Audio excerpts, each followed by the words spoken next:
Oxo अम्लों की संरचना हम लोग कैसे बनाते हैं।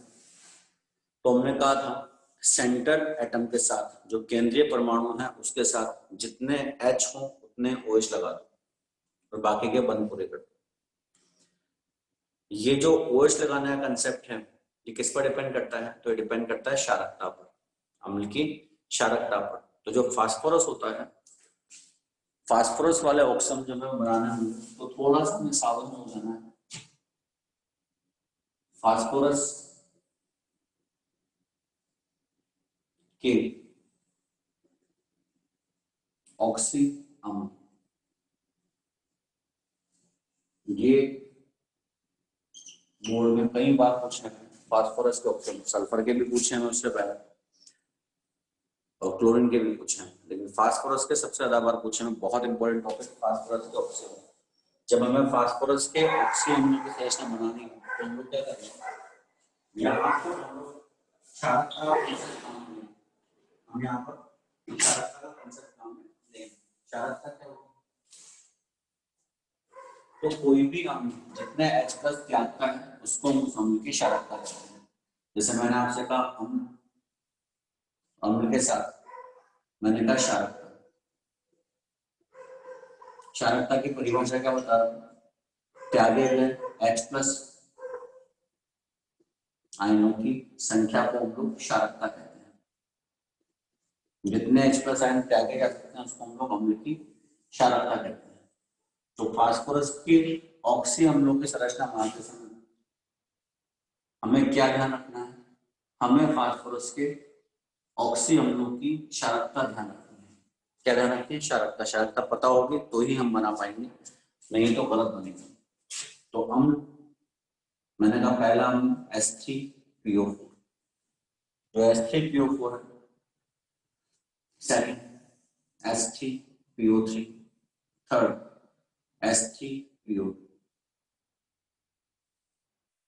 क्या काम है? फर्स्ट तो हमारे पास है H3PO4, सेकंड हमारे पास है H3PO3, थर्ड हमारे पास है H3PO2। इनकी क्षारकता की अगर मुझे बात करनी है तो मैं क्या बोलूंगा, इसमें से कितने H निकलने चाहिए? तो मुझे दिख रहा है यहाँ से 3 H निकलने चाहिए। कितने H? यहाँ से 3 H निकलने चाहिए। निकलते भी 3 है, कोई दिक्कत नहीं। मुझे यहाँ पर भी 3 दिख रहे हैं तो यहाँ से भी 3H निकलने चाहिए, लेकिन यहाँ से 3 की जगह 2 निकलते हैं। यहाँ से भी निकलने चाहिए 3 पर निकलते हैं 1। मतलब ये जो नीचे वाले दोनों मैंने लिखे हैं ये दोनों आपको ध्यान रखना है, दोनों अपवाद हैं। इनको एक्सप्लेन भी करेंगे हम लोग अभी अपवाद क्यों है। मतलब यही इनका आंसर है कि इसमें से केवल 2 H निकल सकते हैं। 2 H क्यों निकल सकते हैं तो हम व्याख्या करेंगे इसकी कि इसमें 2 OH बंद होते हैं इसलिए 2 H निकल सकते हैं। इसमें से एक OH बंद होता है इसलिए एक H निकल सकता है। तो संरचना से ही इसकी क्षारकता की व्याख्या की जाती है। तो यहाँ क्षारकता में क्या ध्यान रखना है आपको? 3 है, फास्फोरस वाले 3 मैंने यहाँ लिखे हैं। हम तीनों में से आपको नीचे वाले 2 ध्यान रखने हैं, 2 और 1, या तीनों आप चाहें तो ठीक से याद कर लें। ऑक्सीजन परमाणुओं की संख्या से 1 कम। मैं क्या बोल रहा हूँ? मैंने ट्रिक बोली, ऑक्सीजन परमाणु -1। ऑक्सीजन परमाणु में से -1 कर दो तो आ जाएगी क्षारकता। क्या काम है? यहाँ पर ट्रिक बना दी कि ऑक्सीजन कितना है 4, तो 4 में से घटाओगे कितना आएगा 3। यहाँ है 3, 1 घटाओगे 2, 2 है 1 घटाओगे तो 1। तो क्या काम है? फास्फोरस की ऑक्सी अम्लों की क्षारकता आपको याद रखनी है और क्षारकता के आधार पर ही आपको ऑक्सी अम्लों की संरचना बनानी है। जैसे मान लो पहला ऑक्सी अम्ल लेता हूँ ऑर्थोफॉस्फोरिक अम्ल। पहला मैंने क्या लिखा? पहला लिया मैंने ऑर्थो फॉस्फोरिक अम्ल। मैंने कहा इस ऑर्थो फॉस्फोरिक अम्ल की संरचना बनाओ। इसका फॉर्मूला होता है फॉस्फोरिक अम्ल H3PO4। यह फॉस्फोरिक अम्ल एक अम्ल ज्यादा वाला जिसमें ऑक्सीकरण ज्यादा है वो ऑक्सीजन, एकम ज्यादा होगा तो एकम, कम होगा तो असम। ज्यादा वाला ये कम। इसकी संरचना कैसे बनाऊंगा, मैं पहले पी लिखूंगा। मैंने बताया जितनी क्षारकता हो, कल तो हम एच देख देख के जोड़ रहे थे, वो एच भी क्या थी, क्षारकता। कल वाले अम्लों में क्षारकता एच की संख्या के बराबर थी, लेकिन आज क्षारकता अलग है, इसलिए क्षारकता से ही आंसर देना है। कल जो मैंने कहा था एच देख के ओएच लगाओ, वो एच क्या थी, उसकी क्षारकता थी। तो आपने एच देख देख कर क्या लगाया था, ओएच लगाया था। मतलब कल भी हमने ये बात की थी, क्षारकता को देखो और उसके साथ क्या लगाओ, ओएच। वैसे यहाँ पर आप क्षारकता को देखेंगे तो इसकी क्षारकता कितनी है, 3। तो आपको क्या करना है, 3 OH लगाना है, 1 OH, 2 OH और 3 OH। बचा एक ऑक्सीजन। आप जानते हैं ऑक्सीजन से जो बॉन्ड बनता है वो डबल बॉन्ड होता है। तो ये तो single bond single bond single bond. तो इस अम्ल की जो क्षारकता है वो किसकी वजह से है, तो इस अम्ल की क्षारकता इस H की वजह से है। ये OH बंद है, ये बंद टूट सकता है और H प्लस बाहर निकल सकता है। तो इस अम्ल की क्षारकता OH OH और OH की वजह से है। तो यहाँ पर कितने H निकल सकते हैं, 1 2 और 3 H निकल सकते हैं। इसलिए हमने क्या बात की कि इसकी क्षारकता कितनी है, 3। तो ऑर्थोफॉस्फोरिक अम्ल की क्षारकता 3 क्यों है, क्योंकि इसके पास 3 OH समूह है, अतः 3 H प्लस आयन के आगे जा सकते हैं। 3 H प्लस आयन के आगे जा सकते हैं, 3 H प्लस आयन को निकाल सकता है, इसलिए इसकी क्षारकता कितनी होती है, 3 होती है। ऐसे ही सेकंड हम लोग बात करें तो सेकंड हम लोग किसकी बात करते हैं, ऑर्थोफॉस्फोरस अम्ल की। अभी था ऑर्थोफॉस्फोरिक अम्ल, अभी हम लोग बोलते हैं ऑर्थोफॉस्फोरस अम्ल।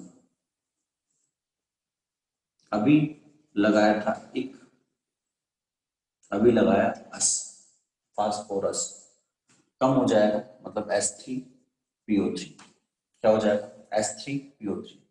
तो यहाँ पर आएगा तो सही, लेकिन क्या आ जाएगा, H3PO3 आएगा। अब वापस से वही संरचना, P आएगा, P के साथ अब मुझे ध्यान क्या रखना है कि इसकी क्षारकता कितनी है। क्षारकता मुझे सीधी याद रखनी है कि क्षारकता कितनी है इसकी, 2। तो मुझे 2 ही OH लगाने हैं। मुझे देख तो 3 H है, मैं H नहीं देखूंगा, मैं क्या देखूंगा, क्षारकता। तो इसकी क्षारकता कितनी है, 2। तो मुझे यहाँ पर 2 OH समूह लगाने हैं, 3 नहीं लगाने हैं। क्षारकता देखकर मुझे कितने लगाने हैं, 2। और यही इसका आंसर भी कि फास्फोरस अम्ल के अंदर कितने OH आ रहे हैं हमारे पास, 2 OH आ रहे हैं। जब 2 OH मैंने लगा दिए तो एक H बच गया, ये H बॉन्ड बनाकर जुड़ जाएगा और एक ऑक्सीजन बच गया हमारे पास। 3 में से 2 ऑक्सीजन काम आ गए तो एक ऑक्सीजन बचा, ये ऑक्सीजन डबल बॉन्ड बना के जुड़ जाएगा। ये स्ट्रक्चर किसकी है, ऑर्थोफॉस्फोरस अम्ल की। ऑर्थोफॉस्फोरस अम्ल की संरचना में OH और OH कितने OH दिख रहे हैं हमें, 2 OH। इसमें 2 OH समूह है, इसलिए 2 OH समूह होने के कारण केवल 2 H प्लस आयन के आगे जा सकते हैं। इसलिए क्षारकता कितनी होती है इसकी, इसलिए हमने इसकी क्षारकता कितनी बताई, तो क्षारकता 2 क्यों आई, क्योंकि इसके पास 2 ही OH समूह होते हैं। ये H निकल सकता है, ये H निकल सकता है, ये वाला H नहीं निकल सकता। तो ये जो पीएच बंद होता है ये अपचायक प्रकृति को दिखाता है। क्या काम है, पीएच बंद की वजह से अपचायक गुण आते हैं, अपचायक गुण आते हैं। क्या काम है, OH आएगा तो क्षारकता को दिखाएगा, OH दिखाता है किसको, क्षारकता को, और H दिखाता है अपचायक गुण। तो अपचायक गुणों को दिखाने वाला कौन, H। पूछता है ऑर्थोफॉस्फोरस अम्ल की क्षारकता कितनी होती है, आंसर 2 होती है।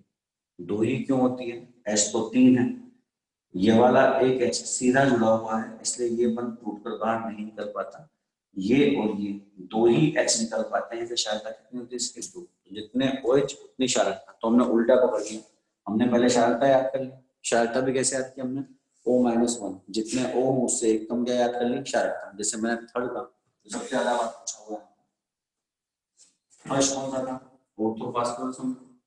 सेकंड कौन सा था, पहला तो ऑर्थोफॉस्फोरिक इक वाला, और सेकंड कौन सा, ऑर्थोफॉस्फोरस।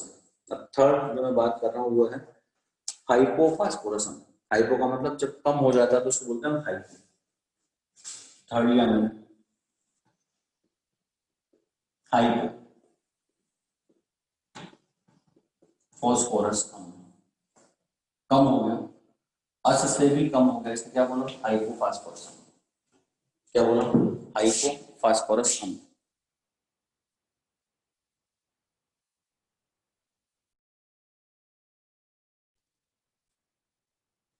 क्या बोला, हाइपोफॉस्फोरस। क्या है ये है H3PO2। तो एक तो हमने क्या पढ़ा, एक तो हमने पढ़ा H3PO4, एक पढ़ा H3PO3, एक पढ़ा H3PO2। तो आज बात कर रहे हैं हाइपोफॉस्फोरस की। फास्फोरस के हमने ज्यादा पूछे हुए हैं, उसमें से भी हाइपोफॉस्फोरस हमने और ज्यादा पूछा हुआ है। हाइपोफॉस्फोरस और ज्यादा पूछा हुआ है। हमें क्या ध्यान रखना है कि H3PO2 की क्षारकता कितनी होती है, एक। इसकी क्षारकता एक है, इसका मतलब मैं सेंटर पे लिखूंगा फास्फोरस, और इससे केवल एक ही OH समूह लगाऊंगा। एक ही OH समूह क्यों लगाऊंगा, तो मुझे पता है कि इसकी क्षारकता कितनी होती है, एक, और ये एक ही H निकाल सकता है। कौन सा वाला, जो OH से लगा है, यही H टूट के बाहर निकल सकता है। तो बचे यहाँ पर 3 हाइड्रोजन में से एक तो काम आ गया, बचे 2 हाइड्रोजन, ये सीधे जुड़ जाएंगे, हाइड्रोजन हाइड्रोजन सीधे जुड़ जाएंगे। बचा एक ऑक्सीजन, तो डबल बॉन्ड से लग जाएगा, डबल बॉन्ड से लग जाएगा। इस संरचना में क्या दिख रहा है आपको, एक OH समूह का, एक OH समूह, अतः एक H+ आयन त्यागने के कारण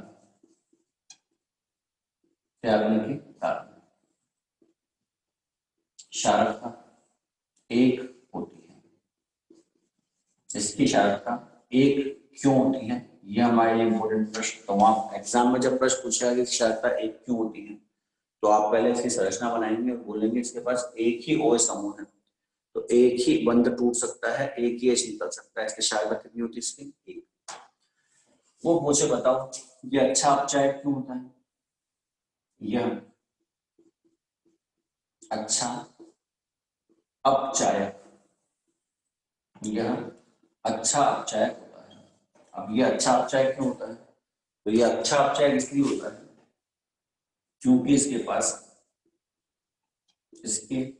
पास 2 pH बंध होते हैं, और ये pH बंध किसको दिखाते हैं, तो अपचायक प्रकृति को। तो अपचायक प्रकृति को दिखाने वाला कौन है, pH बंध। तो अगर मुझे समझाना है अपचायक प्रकृति को, तो मैं बोलूंगा कि अपचायक प्रकृति कौन दिखाता है, H3PO2। ये अपचायक प्रकृति किसकी वजह से दिखाता है, तो 2 pH बंधों की वजह से ये अपचायक प्रकृति दिखाता है, और जो एक OH बंध है इसकी वजह से क्षारकता दिखाता है। तो क्षारकता का कारण क्या बता रहा हूँ, OH, और अपचायक सामर्थ्य का कारण क्या बता रहा हूँ, pH। तो pH है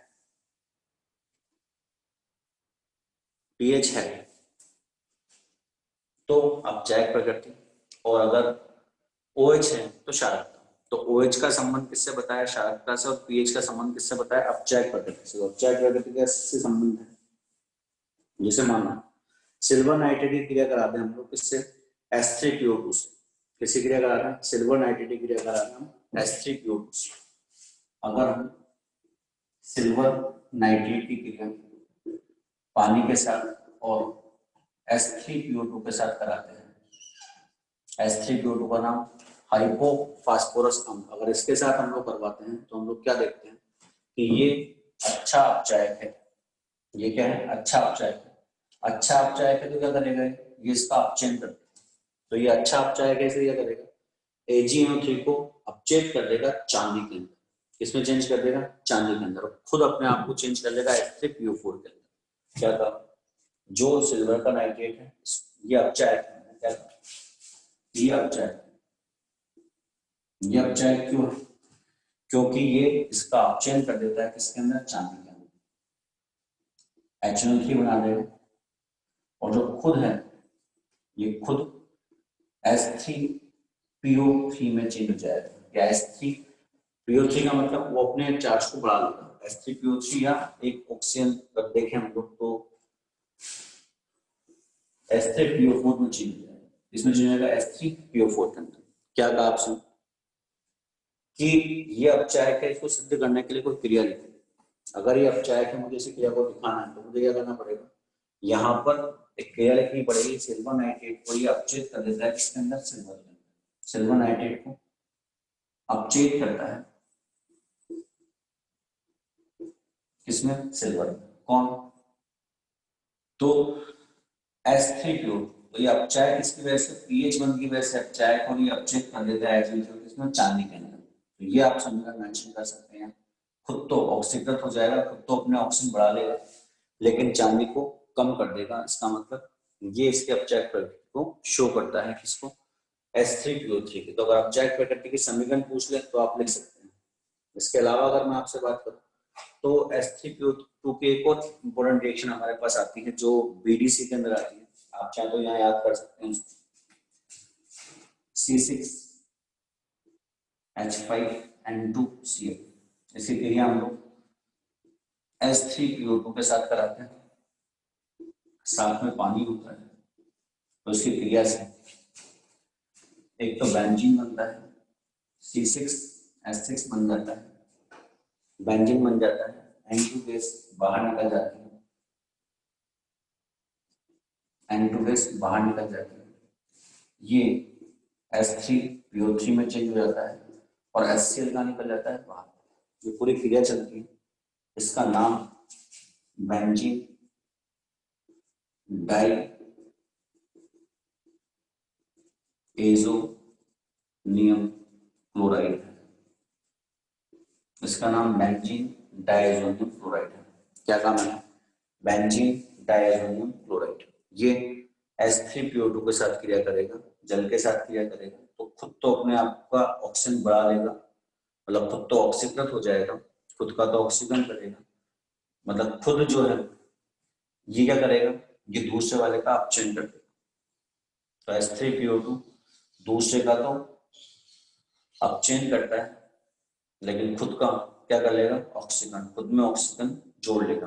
दो थे तो कितना कर लेगा, 3। तो खुद का तो ऑक्सीजन करेगा और दूसरे का अपचयन करेगा। तो ये अपचयन करता है, इसलिए क्या है, अपचयन। तो आपको यहाँ दोनों क्रिया, ये क्रिया तो हम बाद में वापस दोबारा पढ़ेंगे, लेकिन ये आपको याद होनी चाहिए कि क्या करेगा, ये अपचयन कर लेगा। मेन चीज क्या है, यहाँ पर पीएच बंद नहीं है, इसलिए अपचयन की बात ही नहीं की हम लोगों ने। यहाँ पर पीएच बंद है तो हमने क्या कहा, ये अपचयन प्रकृति दिखाएगा। यहाँ पर 2 पीएच बंद है, इसलिए क्या कहा, अपचयक प्रकृति ज्यादा दिखाएगा। तो प्रश्न पूछ सकता है, सिंपल सा अभी तक जो प्रश्न पूछा हुआ इतना इतना प्रश्न पूछा है। H3PO3 की क्षारकता कितनी होती है, H3PO2 की क्षारकता कितनी होती है, 1 होती है। 1 क्षारकता क्यों होती है, 2 क्षारकता क्यों होती है, इसकी अपचयक प्रकृति को कैसे समझाएंगे, तो संरचना बनाकर बोलेंगे 2 पीएच बंद है इसलिए अपचयक होता है। इसकी क्षारकता को आप कैसे समझाएंगे, तो 1 OH बंद है, क्षारकता कितनी होती है, 1 होती है। तो बस यही पॉइंट आपको रिपीट करने हैं यहाँ पर। इसके अलावा कुछ हम आपको और दे रखे हैं, जैसे पायरोफॉस्फोरिक अम्ल। क्या कहा आपसे,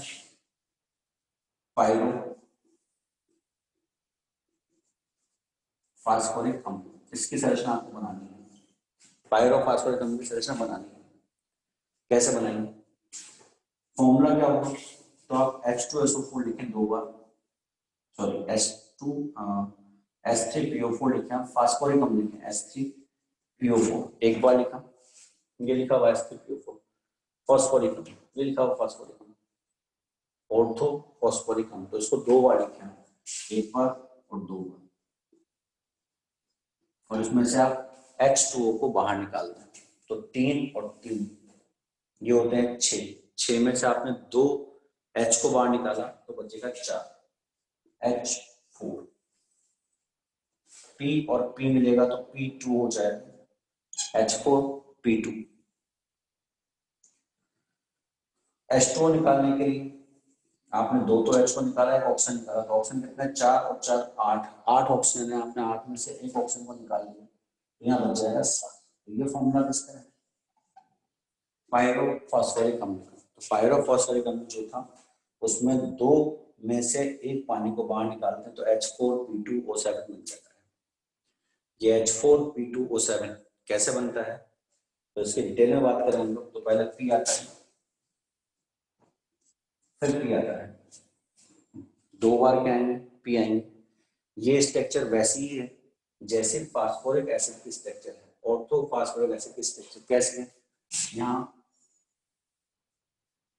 डबल बॉन्ड से O लगा हुआ है, यहाँ डबल बॉन्ड से O लगा हुआ है, OH OH और OH, 3 OH लगे हुए हैं, 3 OH लगे हुए हैं। यहाँ भी ऐसे होगा, ये P होगा, P के पास डबल बॉन्ड से O लगा होगा,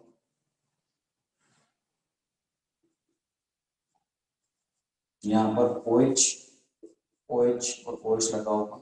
2 बार मैंने लिखा और क्या किया, इसमें से मैंने H2O को बाहर निकाल दिया तो H और H2 और O को मैंने बाहर निकाल दिया तो ये O दोनों के बीच में आकर जुड़ जाएगा और ये संरचना आ जाएगी पायरोफॉस्फोरिक अम्ल की। ये संरचना किसकी, पायरोफॉस्फोरिक अम्ल की।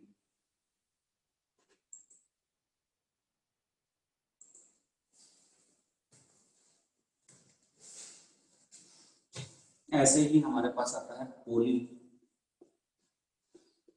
मेटा फास्फोरिक अम्ल। हमें किसकी संरचना बनानी है, पोली मेटा फास्फोरिक अम्ल। इसका जो फॉर्मूला होता है वो होता है हमारे पास HPO3 का होल N। कैसे बनाएंगे, तो जैसे मैंने जस्ट अभी बनाया कि 2 फास्फोरिक अम्ल लिखे और दोनों में से मैंने क्या किया H2O को बाहर निकाल दिया। अभी मैंने 2 लिखे थे, अभी मैं बहुत सारे लिखा। क्या काम है, PO OH OH OH, ये फास्फोरिक अम्ल, ये PO OH OH OH phosphoric अम्ल, PO OH OH OH। ऐसे बहुत सारे लिखे हम लोगों ने। N का मतलब पोली, पोली मतलब बहुत सारे। तो जब बहुत सारे लिखूंगा क्या लिखूंगा मैं, दोनों के बीच में से H और O कहाँ निकल जाएगा बाहर, तो H2 जब बाहर निकल जाएगा तो दोनों के बीच में ये ऑक्सीजन आ जाएगा, ऐसा बन जाएगा इस तरह। इसका OH और इसका H मिलेगा तो वापस क्या निकल जाएगा, H2 निकल जाएगा और ये O कहाँ जाएगा बीच में। तो पानी निकालते जाओ और जोड़ते जाओ। इसका H तो आगे वाले का क्या जाएगा OH, ये H और आगे वाला क्या निकल जाएगा OH। यहाँ से भी H निकाल दिया मैंने और ये बंद फ्री कर दिया इसका। ऐसे इधर से मैंने H निकाल दिया, बंद फ्री कर दिया। तो ये क्या है, होल N, मतलब बहुत सारे। ऐसे बहुत सारे बार लिखे हुए, इसमें क्या बोला, पोली मेटा फास्फोरिक अम्ल।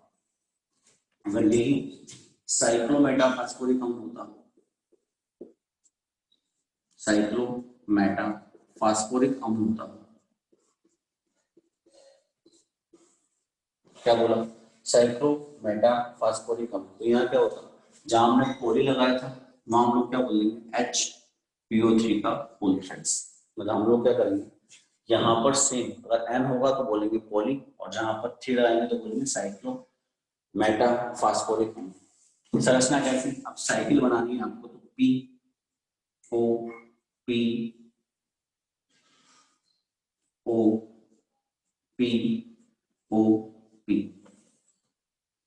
POPOPO ऐसा लिख दिया, डबल बॉन्ड से O और OH, डबल बॉन्ड से O और OH। ये हर फास्फोरस के साथ डबल बॉन्ड से O लगा हुआ और एक OH लगा हुआ, POPOP चल रहा है। तो ये तो POPO साइकिल बना दिया मैंने, और हम मुझे पता है हर फास्फोरस एक तो डबल बॉन्ड से O एक क्या आ रहा है OH, तो डबल बॉन्ड से O और एक क्या आ रहा है OH। इस तरीके से संरचना बन जाएगी इसकी साइक्लोमेटा फास्फोरिक अम्ल की। तो ऑक्सी अम्लों की संरचना इंपोर्टेंट है, एग्जाम में बार बार पूछता है। इसके बाद हम लोग समूह 18 के तत्व, मतलब इस चैप्टर में पी ब्लॉक के अंदर हम लोग समूह 18 के तत्व स्टार्ट करते हैं। तो जो समूह 18 के तत्व होते हैं, इन 18 के तत्वों में के बहुत सारे नाम पढ़ाए थे आपने, समूह 18 के तत्व, या इन्हें विरल गैसें भी कहते हैं, या इन्हें दुर्लभ गैसें भी कहते हैं, प्रकृति में कम मिलती हैं। इन्हें अक्रिय गैसें भी कहते हैं, और इनको हम लोग नोबल गैसें भी कहते हैं। इनको समूह 18 के तत्व हैं। तो यहाँ पर हमारे पास इस चैप्टर में जो ग्रुप हमें मिलेंगे वो है 15, 16, 17 और 18 में जो ग्रुप पढ़ने हैं